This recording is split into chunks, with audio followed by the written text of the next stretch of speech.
നമസ്കാരം. പൗരത്വ ഭേദഗതി നിയമത്തിൽ ഇടപെട്ട അമേരിക്കയോട് അങ്ങനെ സ്വരം കടുപ്പിച്ചിരിക്കുകയാണ് ഇന്ത്യ. ഇന്ത്യയുടെ ആഭ്യന്തര വിഷയങ്ങളിൽ അമേരിക്ക ഇടപെടേണ്ടെന്നും അസ്ഥാനത്തും അടിസ്ഥാനമില്ലാത്തതും അനാവശ്യവുമായ പ്രതികരണമാണ് അമേരിക്ക നടത്തിയതെന്നും ഇന്ത്യയുടെ വിദേശകാര്യ വക്താവ് വ്യക്തമാക്കി. പൗരത്വ ഭേദഗതി നിയമം എങ്ങനെ ഇന്ത്യയിൽ നടപ്പാക്കുമെന്ന് സൂക്ഷ്മമായി നിരീക്ഷിക്കുമെന്നായിരുന്നു അമേരിക്ക പറഞ്ഞത്.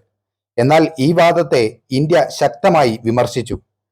അസ്ഥാനത്തുള്ളതും അടിസ്ഥാനമില്ലാത്തതും അനാവശ്യവുമായ വാക്കുകളാണ് അമേരിക്ക നടത്തിയതെന്നും ഇന്ത്യയുടെ ആഭ്യന്തര കാര്യങ്ങളിലേക്കുള്ള കടന്നുകയറ്റമാണ് ഇതെന്നും അദ്ദേഹം പറഞ്ഞു. പൗരത്വം നൽകുന്നത് സംബന്ധിച്ചാണ് പൗരത്വ ഭേദഗതി നിയമം. പൗരത്വം എടുത്തു കളയാനല്ല, പൗരത്വം ഇല്ലായ്മയെയാണ് നിയമം അഭിസംബോധന ചെയ്യുന്നത്. ഇത് അന്തസ്സ് നൽകുന്നതും മനുഷ്യാവകാശങ്ങളെ പിന്തുണയ്ക്കുന്നതുമാണ്. US സ്റ്റേറ്റ് ഡിപ്പാർട്ട്മെന്റിന്റെ പ്രസ്താവനയെ സംബന്ധിച്ചിടത്തോളം അത് തീർത്തും തെറ്റായതും ആവശ്യമില്ലാത്തതുമാണെന്ന് ഞങ്ങൾ കരുതുന്നുവെന്നും വക്താവ് പറഞ്ഞു. ഇന്നലെ രാവിലെയാണ് പൗരത്വ ഭേദഗതി നിയമത്തിൽ ആശങ്കയറിയിച്ച് അമേരിക്ക രംഗത്തെത്തിയത്.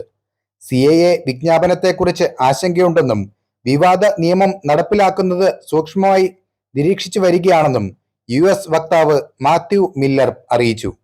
ഈ നിയമം എങ്ങനെ നടപ്പാക്കുമെന്ന് ഞങ്ങൾ സൂക്ഷ്മമായി നിരീക്ഷിച്ചു വരികയാണ്.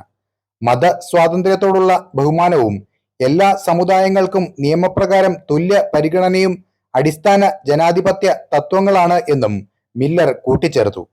അമേരിക്കയിലെ ഹിന്ദുത്വ ഗ്രൂപ്പുകൾ CAA സ്വാഗതം ചെയ്യുന്ന പശ്ചാത്തലത്തിലാണ് ബൈഡൻ ഭരണകൂടത്തിന്റെ പ്രസ്താവന പുറത്തുവന്നത്.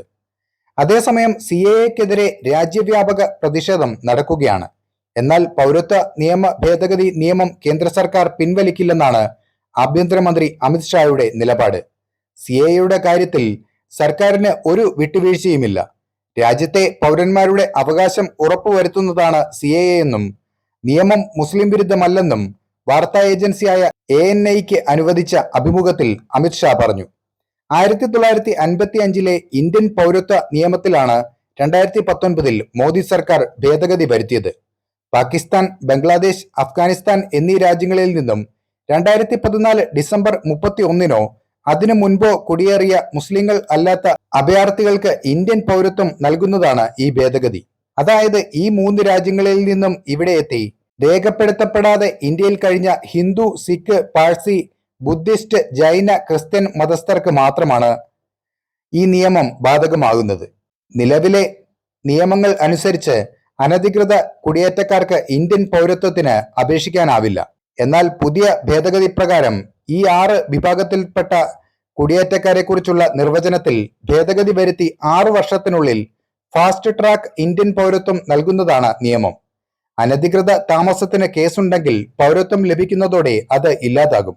കഴിഞ്ഞ 14 വർഷത്തിനിടയിൽ 11 കൊല്ലം ഇന്ത്യയിൽ താമസിച്ചതിന് രേഖയുള്ളവർക്ക് പൗരത്വം അനുവദിക്കുന്നതായിരുന്നു ഇതുവരെയുള്ള രീതി. ഇതാണ് പൗരത്വ ഭേദഗതി നിയമത്തിലൂടെ മാറുന്നത്. അപ്പോൾ മറ്റൊരു വാർത്തയുമായി വീണ്ടും കാണാം. നന്ദി.